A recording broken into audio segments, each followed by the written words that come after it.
2016년 2월 14일 사순절을 시작하는 첫 주일날 오늘 아침 기도로 함께 시작하겠습니다. 함께 기도하시겠습니다. 언제나 우리의 피난처가 되어주시는 오직 우리가 모든 것을 의지할 수 있는 한 분 주님께 감사의 찬양을 드립니다. 또다시 새해를 맞이했던 지난주 다시 한번 마음을 가다듬고 주님을 더 함께 놀아가지하며 주님께 나아갑니다. 우리의 진정한 주인이 되어주시고 우리의 진정한 찬양을 주님께서 희망하여 주시옵소서. 모두 감사드리며 살아계신 예수 그리스도의 이름으로 기도합니다. 아멘.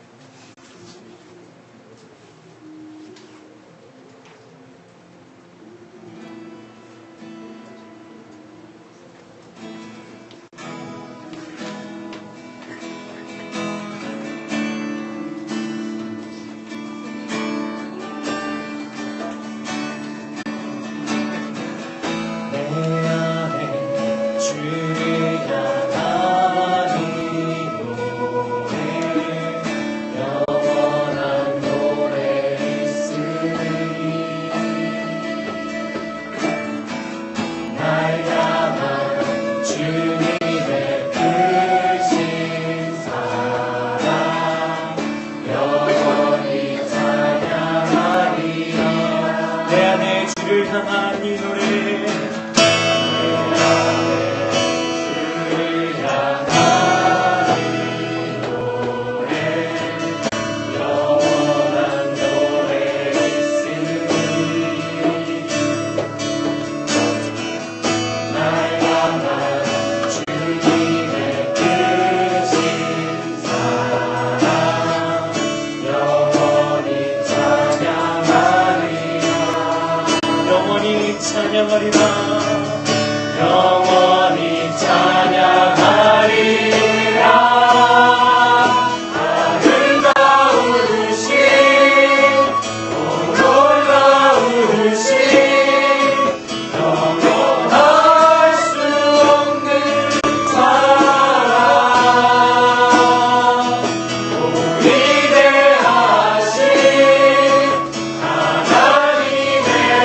사랑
나의 주 하나님을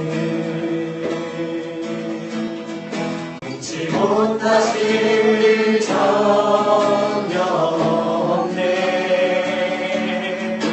우리의 모든 간구도 우리의 모든 생각도 우리의 모든 꿈과 모든 소망도 신실하신 나의 주 하나님을 우리의 모든 괴로움 바꿀 수 있네. 불가능한 일 행하시고 죽은 자를 일으키시니 그를 이길 자 아무도 없네. 주의 말씀을 의지하여 깊은 곳에 금을 얹어 오늘 그가 놀라운 일을 이루시는 것보다 주의 말씀을 의지하여 믿음으로 금을 얹어 믿는 자에게 눈치 못하 없네. 다시 한번 찬양합시다. 전능하신 나의 주 하나님을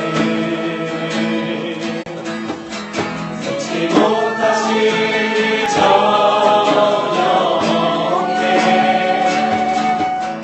우리의 모든 간구도 우리의 모든 생각도 우리의 모든 꿈과 모든 소망도 신실하신 나의 주 하나님을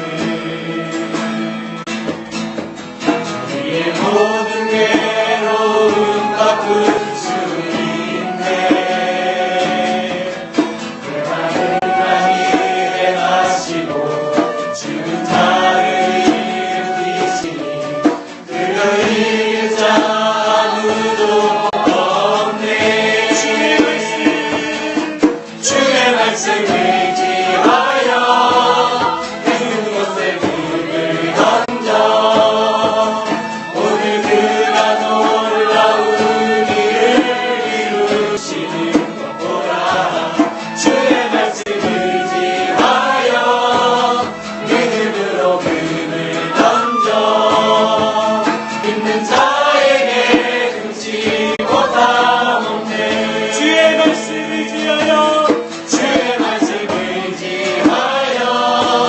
깊은 곳에 금을 던져 오늘 그가 놀라운 일을 이루시는 것보다 주의 말씀 의지하여 믿음으로 금을 던져 믿는 자에게 능치 못함 없네.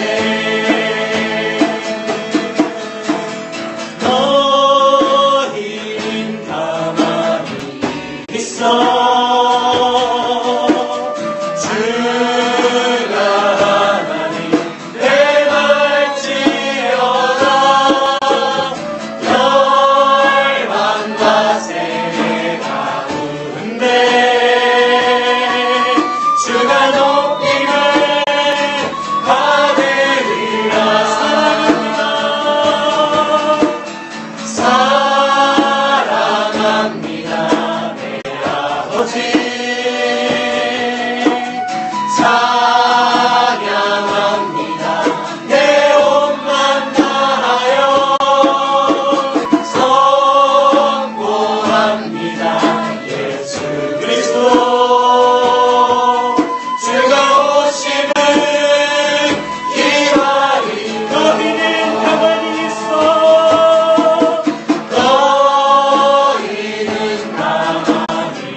여러분을 예배로 초대합니다. 다 함께 교독하시겠습니다. 주님은 나의 피난처, 내가 의지할 분입니다. 이 땅의 모든 근심과 환난에서 내 영혼을 지켜주옵소서. 주님은 나의 산성, 나의 요새 되시는 분입니다. 나를 대하여도 저놈의 사람을 통해서 내 영혼을 건져주옵소서. 주님은 나의 영원한 안식처 되시는 분입니다. 주님 안에 거할 때 내 영혼이 영원한 쉼을 누리게 하옵소서. 아멘.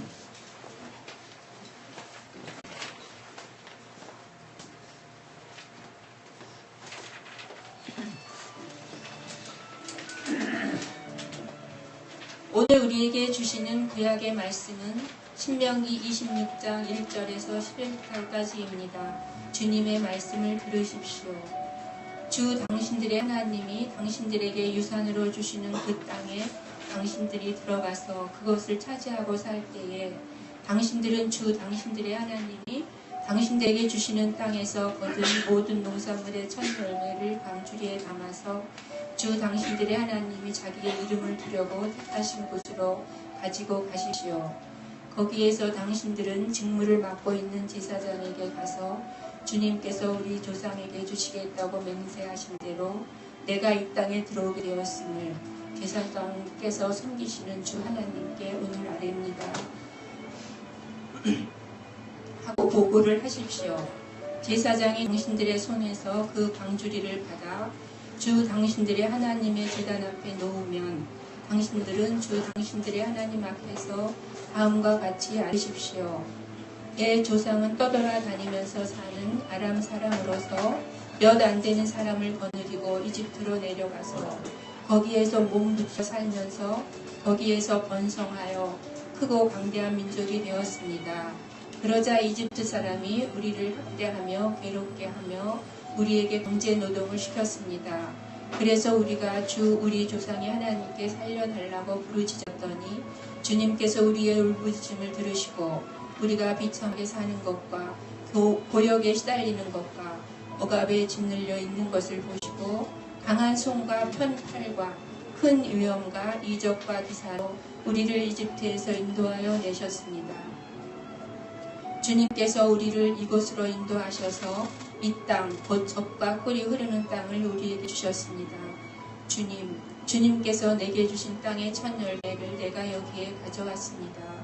그리고 당신들은 그것을 주 당신들의 하나님 앞에 놓고 주 당신들의 하나님께 경배드리고 레위 사람과 당신들 가운데서 사는 외국 사람과 함께 주 당신들의 하나님이 당신들과 당신들의 집안에 주신 온갖 좋은 것들을 누리십시오. 오늘 이 구약의 말씀을 통해 하나님께서 우리 공동체에게 은혜 베풀어 주시기를 간절히 바랍니다. 아멘. 아멘.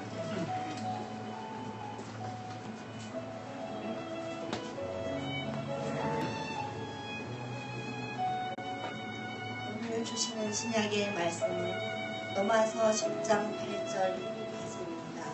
주님의 말씀을 들으십시오. 하나님의 말씀은 내게 가까이 있다. 내 입에 있고 내 마음에 있다 하는 말씀이 있습니다. 이것은 우리가 전파하는 믿음의 말씀입니다. 당신이 만일 예수는 주님이라고 입으로 고백하고 하나님께서 그를 죽은 사람들 가운데서 살리신 것을 마음으로 믿으면 구원을 얻을 것입니다.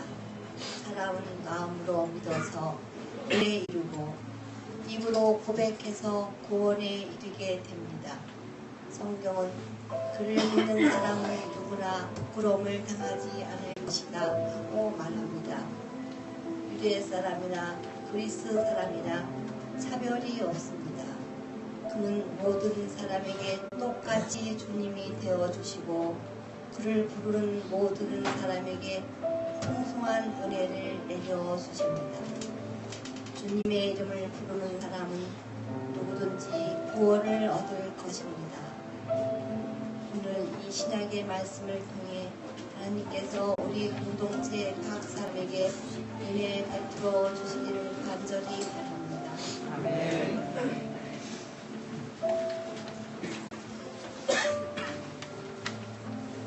다 함께 공동의 기도문으로 기도하시겠습니다.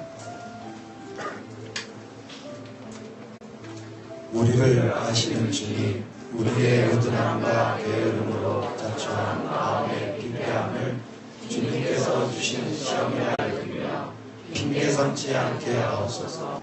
우리의 이기심과 탐욕으로 가까이 역적 싸움을 주님께서 허락하신 은혜라 여기며 변명하지 않게 하옵소서. 진실한 마음을 기뻐하시는 주님, 세상이 심겨주는 가치관을 십자가에 못 박지 않은 채 십자가의 능력만 추구하는 우리의 일그러진 마음을 고쳐주옵소서. 동일한 마음으로 주님 앞에 우리 연약함을 고백하며 나아갈 때 우리의 상한 마음을 멸시치 않고 받으시는 주님을 만나게 하옵소서. 예수 그리스도의 이름으로 기도합니다. 시간 주님과 나만이 하는 죄를 조용한 마음으로 고백하십시오.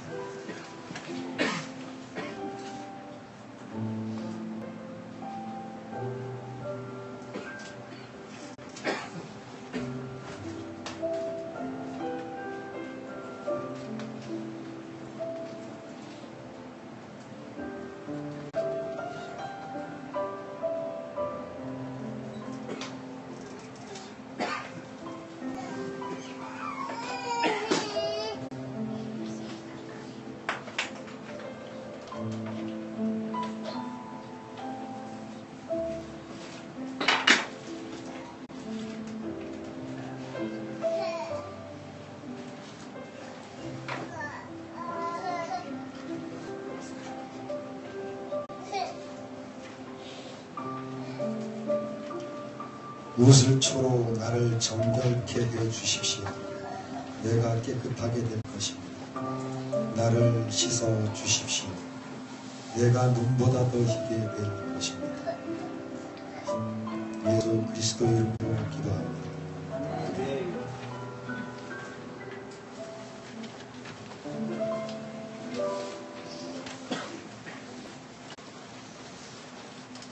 다 같이 기도합니다. 하나님 아버지, 감사와 찬양을 드립니다. 얼었던 대지를 녹이는 단비를 내리시고 아울러 완악한 우리의 마음을 주님의 전으로 돌이키시는 은혜를 지니 감사합니다. 하나님 아버지, 오늘 주일은 사순절이 시작되는 첫 주입니다.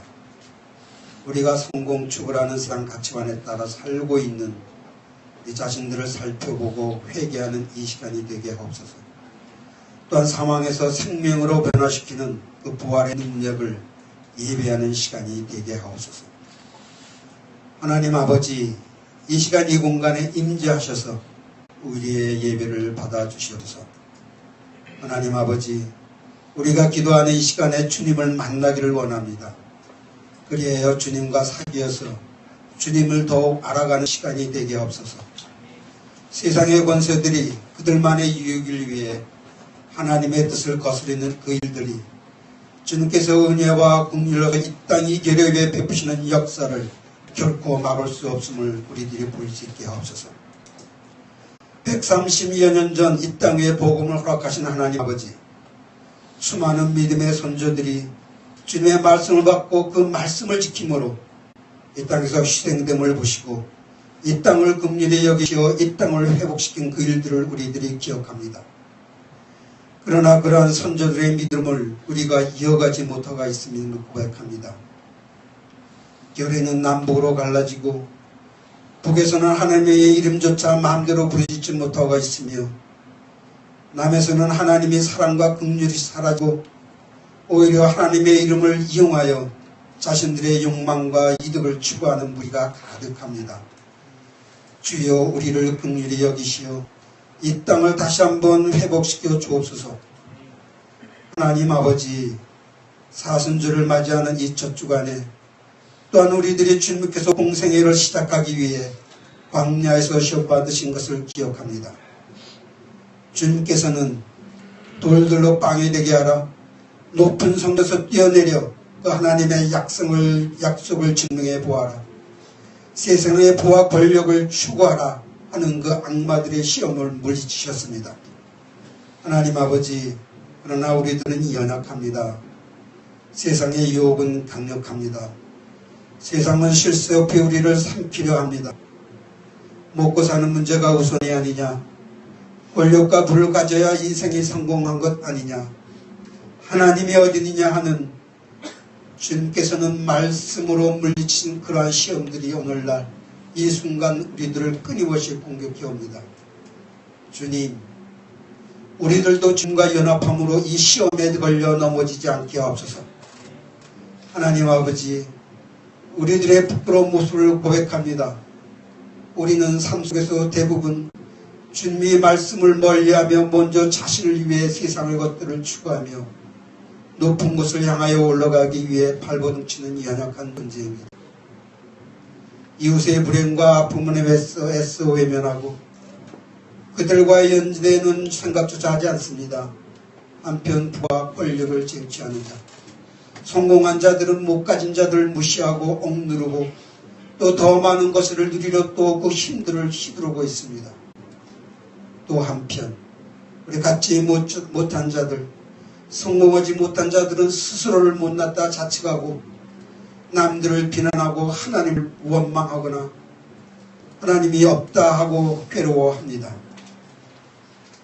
하나님 아버지, 고백합니다. 주일마다 주님 앞에 나와 예배하는 우리들이지만 우리들 또한 저 세상의 가치관에 휩쓸린 우리들과 별반 다르지 않습니다. 우리를 용서하여 주옵소서. 이 시간 주님이 이 세상에 오셨던 모습을 기억나게 하옵소서.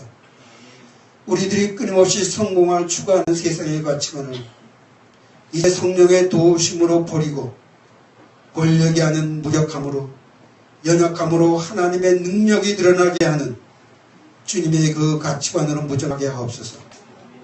주님께서 하늘 보좌를 내려놓고 이 세상 가장 낮은 모습으로 오셔서 우리의 세상 모습을 불쌍히 여기시고 우리를 사랑하사 결국 십자가에 죽으셨음을 우리가 믿는 그 믿음, 또 죽은 자 가운데서 살아나셔서 우리의 소망 되신 부활의 주님을 그 믿음을 우리가 잃지 않게 하옵소서. 하나님 아버지, 이 세상의 시선으로서는 미미하고 초라하지만 하나님이 나로 인해 기뻐하는 그런 삶을 살 수 있는 용기와 담대함, 그리고 그러한 확신들을 주옵소서. 이 예배를 마치고 세상으로 나아갈 때에 주님의 사랑으로 이웃을 위해 행동하는 믿음을 주옵소서. 이 예배를 오직 주님께 드리며 우리 구주 예수님의 이름으로 기도합니다. 아멘.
오늘 주신 하나님의 말씀은 시편 119편 105절 말씀입니다.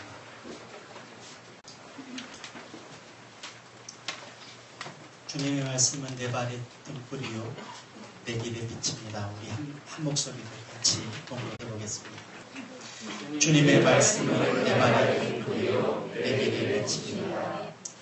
잘 보니까 한 번만 더 할까요? 주님의 말씀은 내 발의 등불이요 내 길의 빛이라. 아멘. 오늘 말씀 나누기 전에 잠깐 몇 가지 광고 말씀을 드립니다. 지난 수요일부터 저희들은 사순절이 시작되었습니다. 이번 사순절에는 여러분들이 이 땅, 이 나라와 이 민족을 위해서도 열심히 기도해 주시길 바랍니다. 여러 가지 어려움들이 지금 많이 있고요. 경제적으로도 좀 어렵고 또 정치적으로나 또 군사적으로도 굉장히 많이 어려운 가운데 있습니다.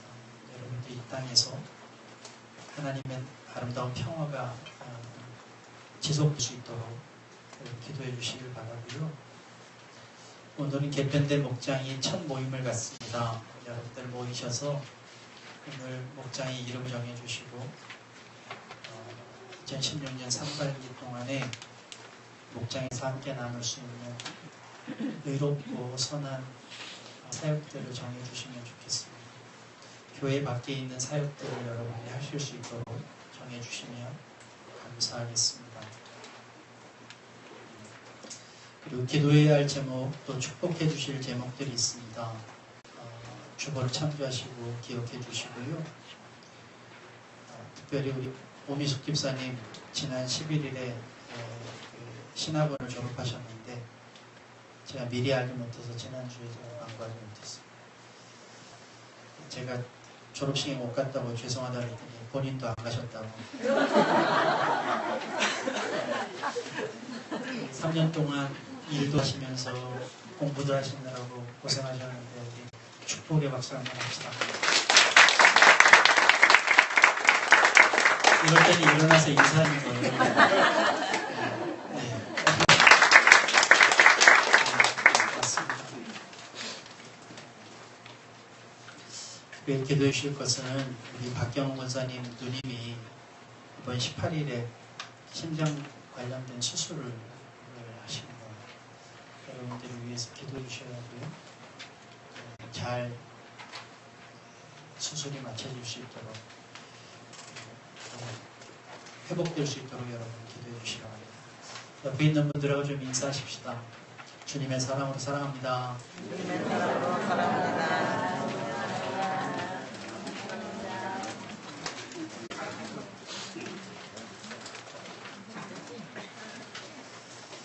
오늘은 시편 119편 말씀을 가지고 영적 성숙을 위한 훈련 두 번째, 주님의 말씀은 내 발의 등이요 내 길의 빛입니다 라고 하는 제목으로 말씀을 하죠. 지난주부터 저희는 네 가지 영적 성숙에 대한 훈련들을 하고 있는데 지난주가 교회의 훈련이었습니다. 오늘은 말씀의 훈련에 대한 이야기를 여러분들하고 좀 나누겠습니다. 말씀 나눌 준비가 되셨나요? 네. 일상 말씀드리지만 말씀 전에 여러분들의 인상이 굉장히 중요합니다.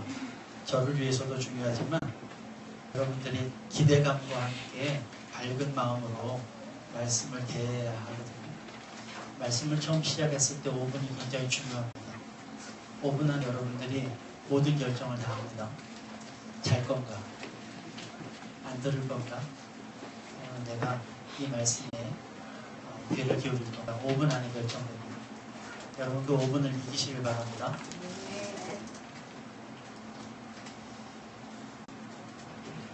서유기라고 하는 중국 고전을 모르시는 분은 아마 없을 겁니다. 삼장법사가 제자라고 얘기할 수 있는 3명을 데리고 여행을 떠나는 이야기, 그것이 바로 서유기죠. 여러 재미난 에피소드가 많이 있어서 이 서유기는 여러 장르로 리메이크가 되어서 우리에게 잘 알려져 있습니다. 특별히 저는 다 커서도 빠짐없이 봤던 만화가 있는데요.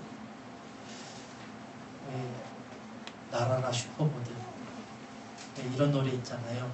치키치키 차카차카 초콘초콘초콘. 김수철 씨가 음악을 담당해가지고 유명했던 그런 만화인데 되게 재밌게 봤잖아요. 그것도 서유기가 배경입니다. 재미난 에피소드나 캐릭터들로 인해서 웃으면서 볼 수 있는 내용이긴 한데 서유기를 한 번쯤은 읽어보신 분들이라면 이 내용이 상당히 심오한 내용들을 담고 있다는 사실을 아시게 될 겁니다. 내용은 잠깐 차치하더라도요. 일단 인물들을 보면 그렇습니다. 주인공격인 손오공은 어리석고 오만방자한 인물로 나옵니다. 게다가 성격도 괴팍하고 잔인하기까지 하여서 살생을 아주 쉽게 하는 그런 인물입니다. 저팔계는 또 어떻습니까? 손오공에 대해서 늘 비교하고 시기하고 질투하는 데에 화신입니다. 게다가 먹을 것만 보면 이런 표현 써도 되는지 모르겠는데 환장을 하는 탐심의 대가이죠. 어리숙하게 보이는 사오정은 사실은 자기밖에 모르는 존재입니다. 우리가 사오정끼라고 하죠. 잘 못 알아듣고 맑게 잘 못 알아듣고 이러면 우리 사오정끼가 있다고 하는데 사실은 그것은 귀가 잘 안 들려서가 아닙니다. 자기밖에 모르기 때문에 다른 사람 소리가 들리지 않는 거고요. 못 깨닫는 것이고 이해하지도 않는 것입니다. 늘 자기 합리화와 자기만 생각하기 때문에 다른 소리, 다른 사람에게는 귀 기울이지 않는 것이죠. 그래서 눈도 나쁩니다.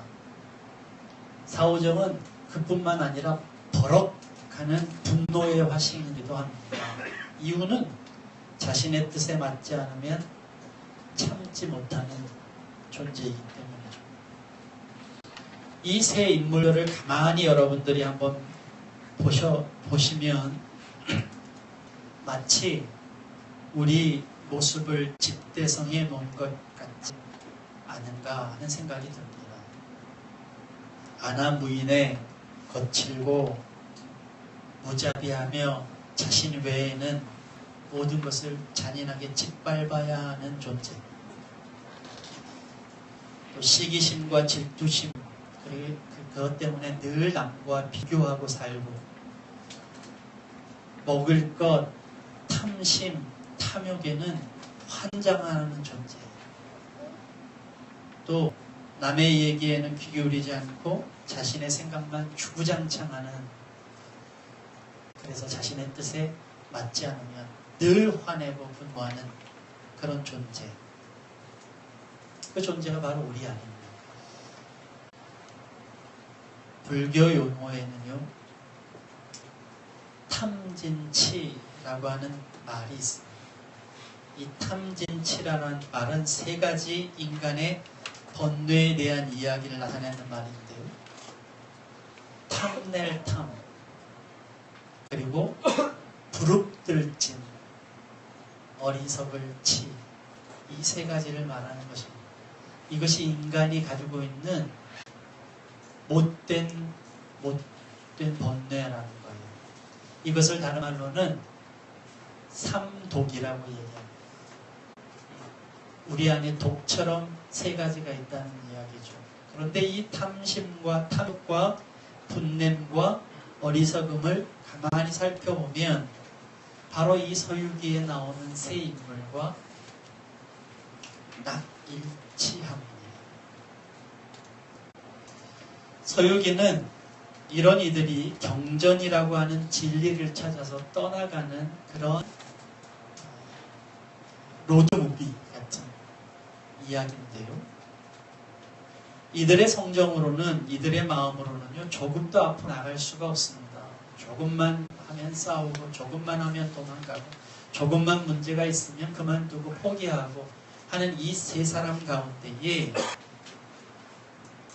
삼장법사라고 하는 하나의 인도자가 있습니다. 그가 수없이 이들에게 모욕도 당하고 또 조롱도 당하면서도 이 세 사람을 끌고 진리를 찾아서 뚜벅뚜벅 걸어가는 그런 이야기가 이 서유기에 담겨 있습니다. 여기서 우리는 두 가지를 생각할 수 있겠는데요. 하나는 우리의 본성으로는 결코 그 길을 찾아가지 못한다는 것이고요. 인간에게는 인생의 길에 인도자가 꼭 필요하다는 것을 우리는 알 수 있게 됩니다. 우리는 인도자 없이는 이렇게 중구난방인 존재들입니다. 틈만 있으면 자기 합리화에 빠지고 기회만 있으면 자기 마음대로 하려고 하는 것이 우리의 본성입니다. 나밖에 아무것도 눈에 보이지 않고 내가 많은 것을 가지면 누가 죽든지 누가 굶든지 아무런 상관하지 않고 살아가는 것이 우리 인간이거든요. 하나님은 인간이 하나님을 떠나면 이렇게 될 수밖에 없는 것을 우리에게 보여줍니다. 그리고 우리에게 그 길을 밝힐 인도자가 필요하다는 것을 말씀해 주시죠. 오늘날은 수많은 정보들과 진리의 홍수 속에서 우리는 살아갑니다. 인생을 알려줄 수 있는 수많은 멘토들이 강연이다, TV 출연이다 해서 우리에게 넘쳐납니다.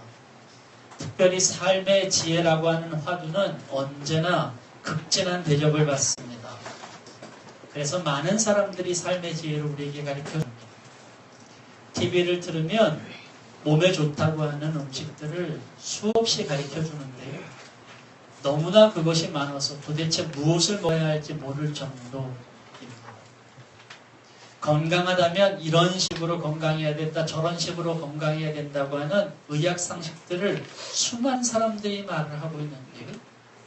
도대체 어떻게 해야 정말로 내가 건강해야 할지 모를 정도입니다.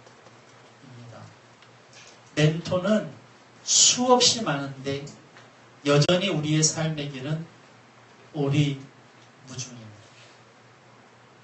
오늘 시편 기자는 우리에게 이렇게 말합니다. 주님의 말씀이 우리가 걷는 인생길의 빛이라고 말입니다. 사랑하는 여러분, 그리스도인이 되었다는 것은 다른 것이 아닙니다. 말씀을 인생의 인도자로 삼겠다고 하는 것이 바로 그리스도인이 되었다는 증거입니다. 다른 사람의 소리를 듣지 않고 다른 사람에게 나의 인생의 인도자를 맡기지 않고 말씀으로 인해서 나의 인생의 인도자로 삼겠다고 선언하는 것이 그리스도인이라는 것입니다. 오늘날 그리스도인들에게 가장 큰 문제는 열심이나 열정이나 믿음이 없어서가 아닙니다. 말씀이 인생의 길잡이 역할을 하지 못하는 것이 가장 큰 문제입니다. 다시 말하면 우리 안에 신학이 없는 것입니다. 말씀을 붙들고 고민하고 내 삶을 어떻게 다루어 나갈지를 고민하는 그것이 사라졌다는 것입니다. 마치 말씀을 인생의 길잡이로 삼는 것이 아니라 귀하게 모셔진 경전처럼 여기면서 살아가는 그리스도인이 너무나 많습니다. 마치 좋은 말씀처럼 내 마음의 카타르시스의 범주 안에서 하나님의 말씀을 바라보려고 하는 그리스도인들이 차고 넘칩니다. 때로는 자신의 지적인 욕망을 채우는 도구로 말씀을 사용하기도 합니다.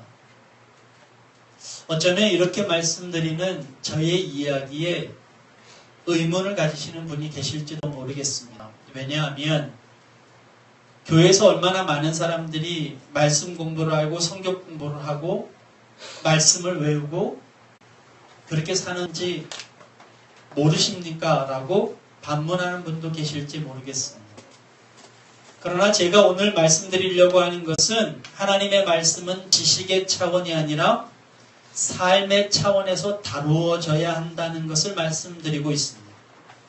말씀이 우리 인생의 길잡이이기 때문입니다. 가령 어린아이들을 여러분들이 키운다고 하십시다. 우리 태율이 엄마가 태율이를 저렇게 안고 있는데 엄마가 이렇게 아이를 키우죠. 아이가 보채거나 아이가 떠들거나 아이가 짜증을 내면 달래고 얼고 봐주고 도와줍니다. 우리 태양이나 태율이처럼 어머니가 되게 편안해지죠. 그런데 어머니라고 하면 그 아이를 일정 부분 맡고 있는 지도자, 인도자예요. 근데 어머니를 가만히 보면 그 어머니는요, 아이가 하자는 대로, 아이가 원하는 대로 그대로 놔두지 않습니다.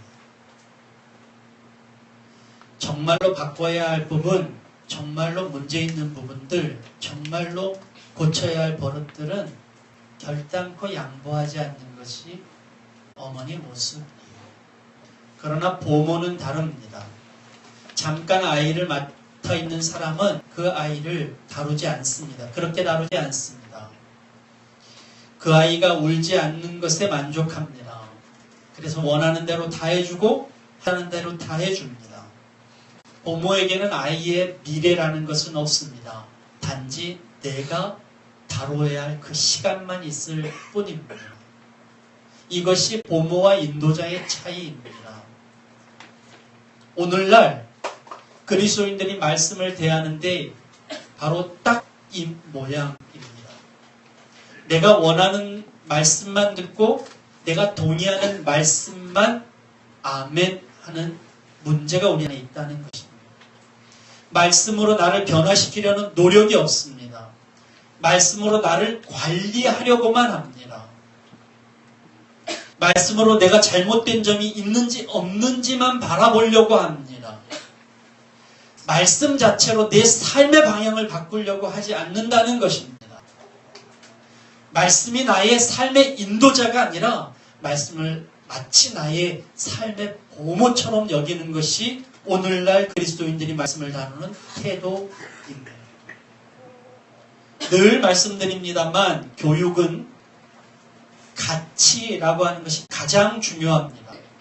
교육은 기술이 아니라 가치이기 때문입니다.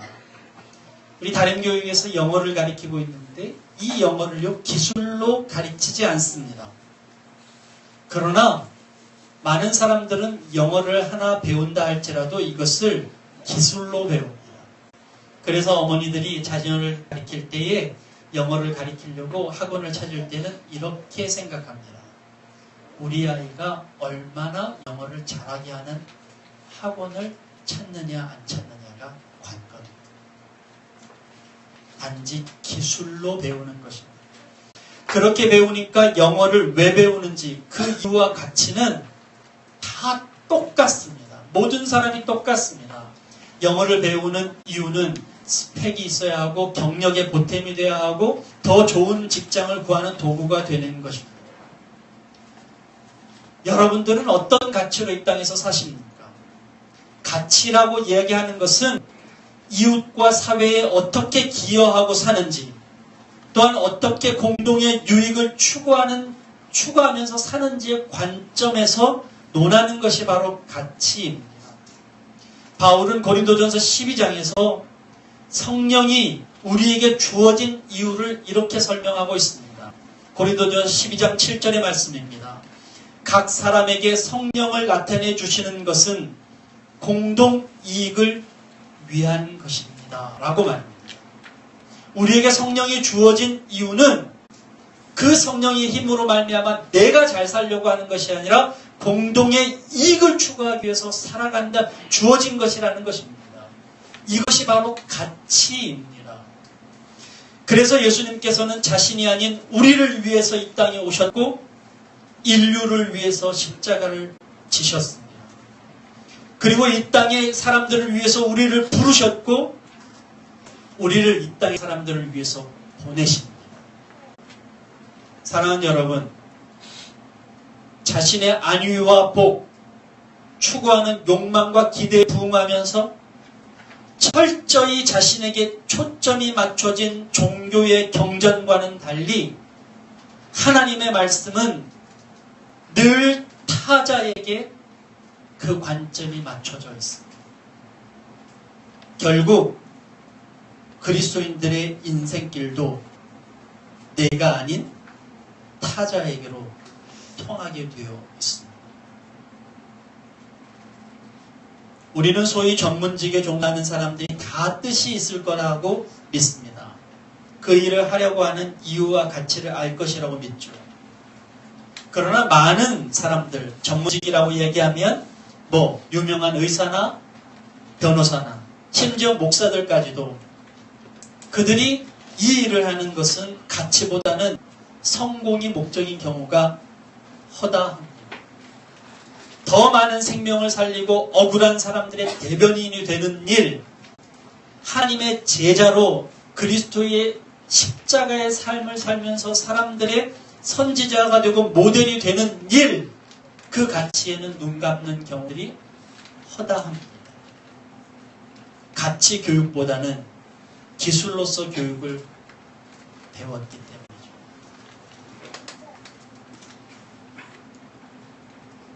쪽방촌으로 유명한 영등포에는 30년간 무료 진료를 하는 병원이 있습니다.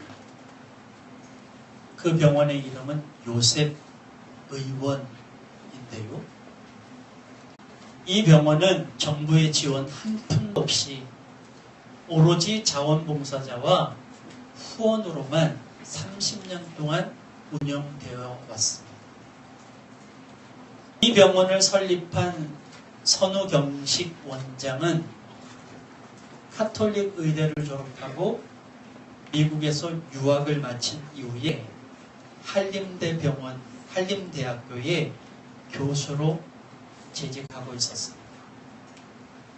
그러던 중에 1983년에 어떤 지인으로부터 영등포의 열악한 곳에 의료봉사를 떠나자고, 의료봉사를 매달마다 하자고 하는 제안을 받고요.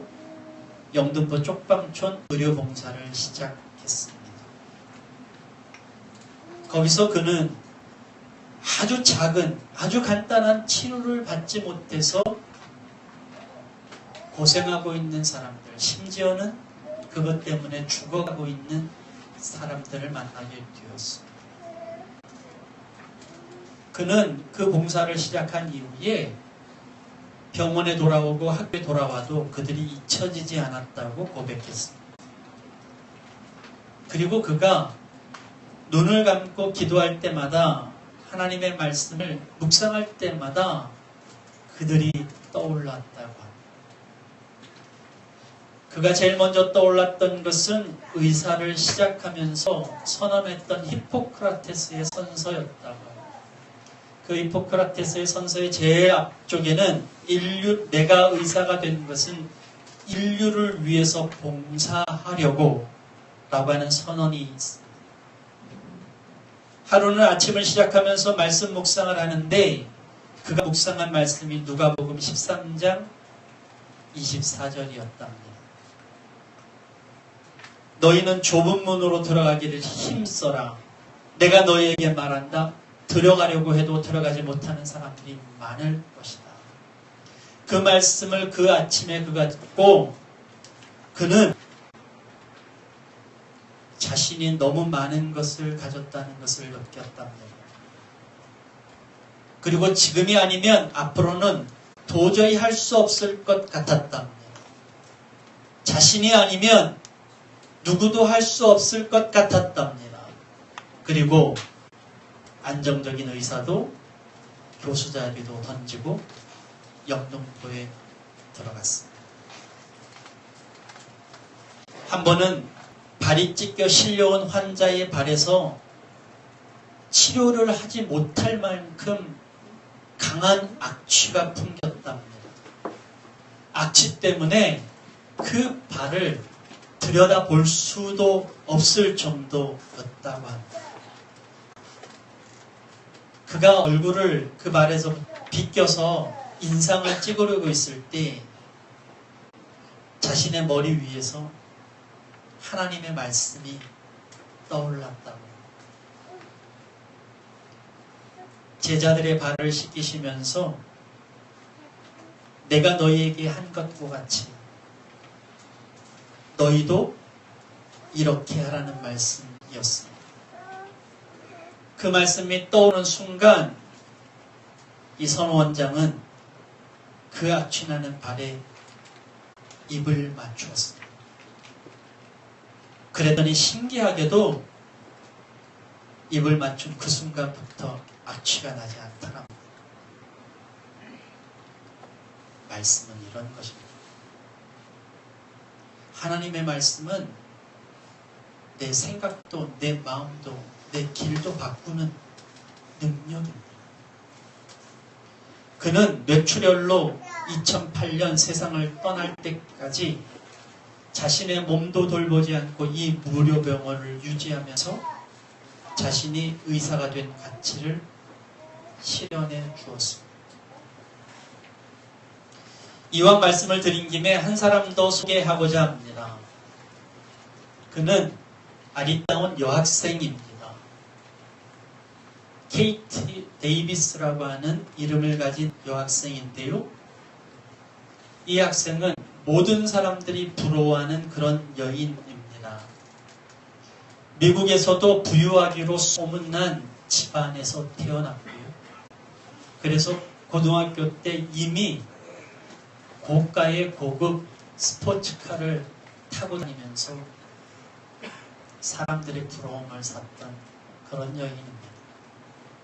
그것만 있었던 게 아니고요. 그가 다니는 고등학교에서 그는 늘 1등이었고요.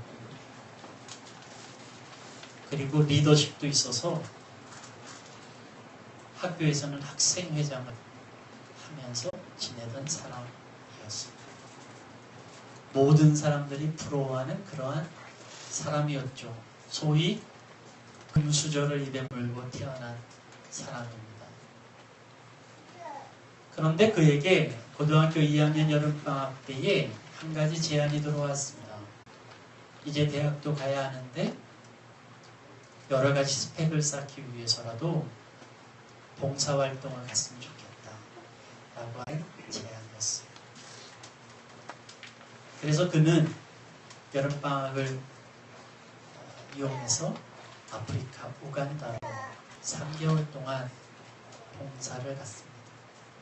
그곳에서 고아들을 위한 고아원에서 봉사활동을 했습니다. 그리고 그 어렵고 힘들고 위험한 기간들을 다 지내고 3개월이 지난 다음에 다시 본국으로 돌아와 고등학교 3학년 생활을 하는데요. 그는 1년 내내 고등학교 3학년 내내 이 아이들을 그 가슴에서 지울 수가 없었어요.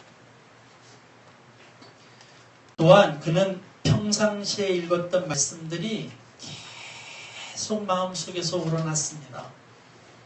그 말씀은 시편 82편의 말씀이었습니다. 가난한 사람과 고아를 변호해주고 가련한 사람과 궁핍한 사람에게 공의를 베풀어라. 가난한 사람과 빈궁한 사람을 구해 주어라. 그들을 악인의 손에서 구해 주어라. 그녀는 고등학교를 우수한 성적으로 마쳤습니다. 물론 유명한 대학에 입학 허가도 받았죠. 그런데 그녀는요, 부모를 설득했습니다. 1년만 대학 입학을 늦추고 한 해 동안만 다시 우간다에 가면 안 되겠느냐고 졸랐습니다. 반대하는 부모님들의 허락을 간신히 받은 케이트는 다시 우간다로 떠나서 어린 고아들을 돌보았습니다. 1년 동안 헌신적으로 어린아이들을 돌보고 있는데 어느 날 5살짜리 꼬마아이가 케이트에게 무언가를 말하려고 주저하고 있었어요. 케이트가 물어봤습니다. 뭘 말하려고 하는 거예요? 말해도 괜찮다. 주저하던 그 5살짜리 꼬마가 케이트에게 이렇게 말했습니다. 나 엄마라고 불러도 돼요? 라고. 케이트는 그 이야기를 듣는 순간 그 아이를 진짜 아들로 입양하기로 결정했습니다. 21살의 어린 나이에 아직 결혼도 하지 않은 처녀이지만 그 아이를 정말 호적에 입양해버렸습니다. 그리고 그렇게 입양한 아이가 14명이 되었습니다. 어린아이들의 상처난 발을 치료하다 보니까 그 상처난 발, 그 피부 안에 벌레가 알집을 만들어 놓고 있어서 퉁퉁 부은 발을 보면서 또 아이들의 기저귀를 가려고 기저귀를 이렇게 제껴보니까 그 안에서 실 같은 이 기생충들이 우글우글하는 것을 보면서 무섭고 징그러워서 밤새 울기도 했는데 그 밤에 말씀을 읽을 때의 말씀 속에서 아직도 세상의 가치관으로 사람들을 보고 사람들을 판단하는 자신의 고집과 탐욕이 그 기생충보다 더 우글거리는 자신들을 보면서 더 울었다고 그는 고백하고 있어요. 말씀은 그런 것입니다. 말씀은 내 마음속을 움직여서 내 삶의 길을 바꾸어내는 능력이에요. 짐작이 가시겠지만 1년이 지난 이후 케이트는 미국으로 돌아가지 못했습니다. 자신의 아이들을 놓고 떠날 수 없었기 때문입니다. 물론 유명한 대학 입학도 하지 못했고 자신의 편안한 삶도 포기해야만 했습니다. 사랑하는 여러분, 말씀은 기술이 아닙니다. 말씀은 나의 길을 비추고 인도하는 길잡이입니다. 말씀은 그냥 외우고 익히는 것이 아닙니다. 말씀은 나의 삶이 되는 것입니다. 그래서 내면으로 말씀을 경청하는 훈련이 필요합니다. 귀로 듣는 말씀이 아니라 삶으로 듣는 말씀이 오늘날 필요합니다. 그 말씀이 나의 길을 비추고 나의 길을 바꾸는 능력이 되어야 되기 때문입니다. 사도 요한은 예수님을 가르쳐서 말씀이 육신이 되었다고 기록하고 있습니다.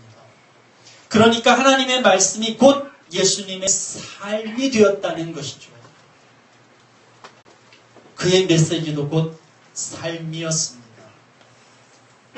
사랑하는 여러분, 하나님의 말씀은 그 자체로 존재하지 않습니다. 왜냐하면 하나님의 말씀은 사람을 통해서 곧 우리들을 통해서 온전히 성취되는 것이기 때문입니다. 아무리 열심히 가르치는 교사가 있다 하더라도 그 가르침을 삶으로 배운 아이들이 없다면 그 교사의 열심은 자기 열정일 뿐입니다. 진짜 우리에게 필요한 훈련은 하나님의 말씀이 나를 통해서 어떻게 이 땅에 나의 삶의 자리에서 성취되는가 하는 것입니다. 그러기 위해서는 말씀을 욕망의 도구로 만들어서는 안 됩니다. 마치 공부를 나의 성공의 도구로 만드는 것처럼 말입니다. 성경에는 선악을 알게 하는 나무를 하나님이 세우셨음을 기록하고 있습니다. 그리고 그 나무를 왜 세웠는지 우리는 알지 못합니다. 다만 하나님께서 우리에게 먹지 말라고 말씀하셨습니다. 그러나 분명한 것은 그것은 하나님께서 그 나무로 말미암아 우리와 구별하시고 하나님의 권위와 우월하심을 나타내려고 세우신 것은 아니라는 것입니다. 하나님께서 우리에게 선악을 알게 하는 나무를 세우신 이유는 누구도 선과 악으로 사람을 판단해서는 안 된다는 의무로 세우신 것입니다.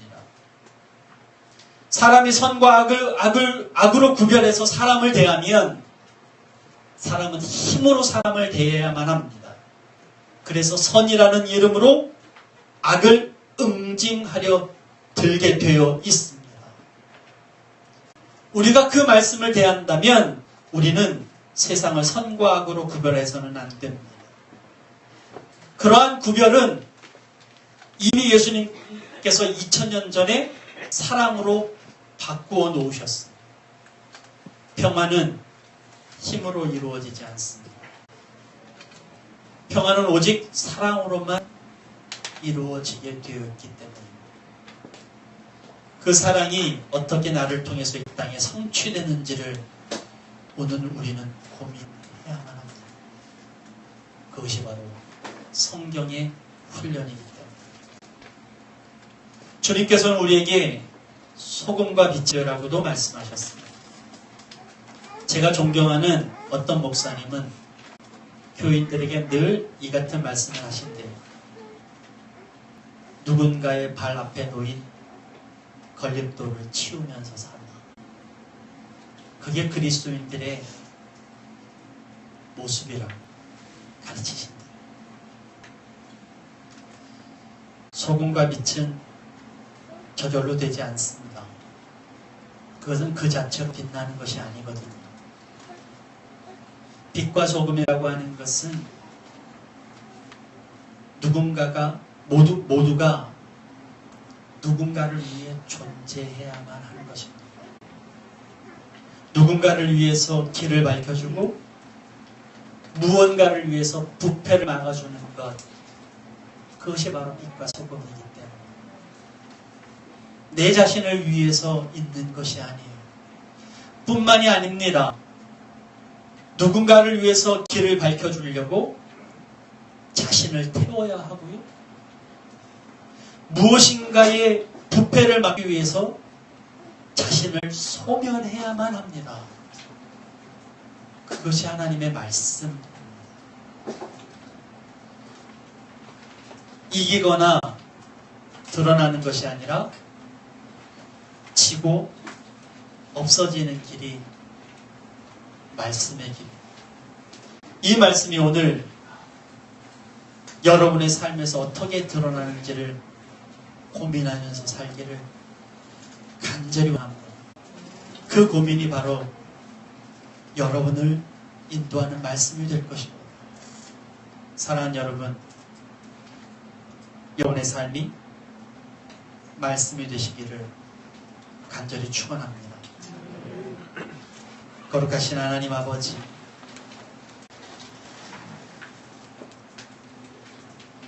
이 월 한 달 동안 우리 교회에서 영적 성숙을 위해서 우리가 가져야 할 훈련들을 묵상하고 있습니다. 지난주에 저희는 교회로서, 공동체로서 우리가 해야 할 훈련들을 묵상하고, 이제 오늘은 말씀이 나의 삶이 되게 하기 위한 훈련들을 멈추지 말라는 주님의 말씀을 듣습니다. 아버지 하나님, 우리가 수년 전, 십수년 전, 수십 년 전에 그리스도인이 되고 난 이후 말씀을 대할 때에 그저 말씀을 좋은 말씀, 경전처럼 대했던 우리의 모습을 회개합니다.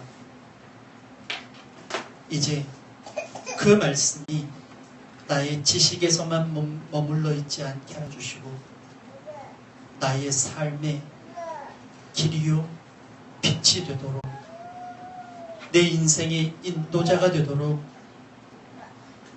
내 인생의 문이 되도록 말씀을 부여잡고 말씀대로 살아가는 거룩한 그리스도인이 되도록 우리들을 인도하여 주시옵소서. 하나님의 말씀이 살아있어서 하나님의 말씀이 나를 통해서 이 땅에 내 삶의 자리에 이루어지고 성취되는 역사가 있게 하여 주시옵소서. 나의 삶이 메시지가 되게 하여 주시옵소서. 나의 삶이 하나님이 되게 하여 주시옵소서. 나의 삶이 하나님의 꿈이 되게 하여 주시옵소서. 오늘도 우리에게 주어주신 말씀 부여잡고 고민하는 영혼들이 이 시간 나타나도록 도와주시옵소서. 사랑의 주님, 애써 가진 내 마음의 열매와 예물들을 주님께 바친 영혼들이 있습니다. 그들을 축복하여 주시고 삶 속에서 그리스도를 드러내려고 모진 어려움과 압박 속에서도 견디며 주님께 바쳐진 영혼들이 있습니다. 그들을 하나님 흠양하여 주시고 위로하여 주시며 주님의 성령으로 함께하여 주시옵소서. 이제는 우리 주 예수 그리스도의 은혜와 아버지 하나님의 지극하신 사랑하심과 성령님의 감동감화 역사 충만하심이 아름다운 주님의 교회와 이곳에 속한 주님의 백성들 머리 위에 영원토록 함께하옵시기를 간절히 축원하옵나이다. 아멘.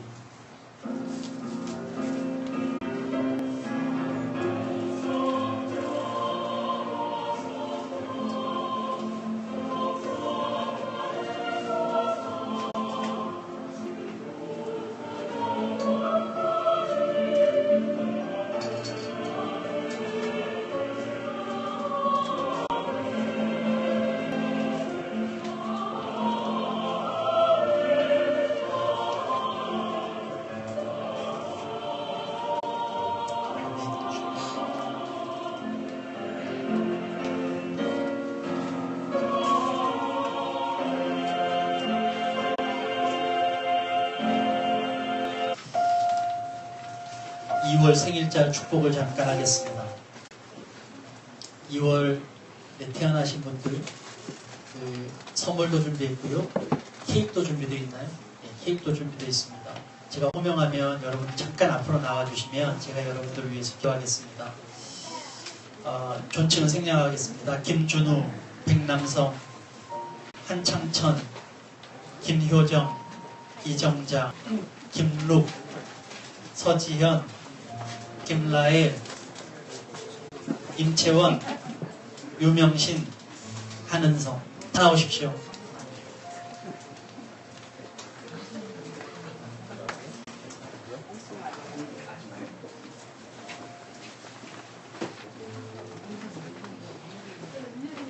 나오세요. 다 나오셨어요? 채원이 위에 있나요? 갖고 나오십시오. 우리 생일 축하합니다. 한번 노래 한번 할까요? 시작!